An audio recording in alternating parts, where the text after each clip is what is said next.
ونحن نريد أن نلم الشمل، نريد أن نجمع الكلمة، نريد أن نوحد الصف، نريد أن نكون إخوة متآلفين متحابين كلنا أهل سنة وجماعة. الأصل أن يكون عدوا للحوثي، الأصل أن يكون عدوا للرافضي.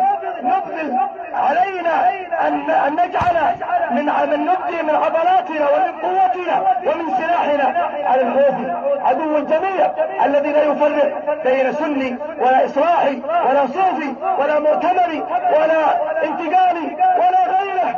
من لم يكن معه فهو ضده.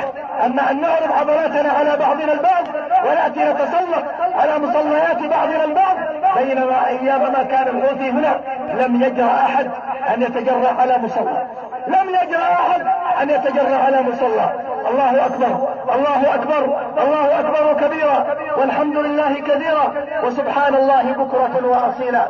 يا عباد الله، نذكر أصحاب الهمم العالية والنفوس التواقة إلى جنة عرضها السماوات والأرض بصيام الست من شوال، والتي أخبر عن فضل صيامها رسولنا صلى الله عليه وسلم بقوله: من صام رمضان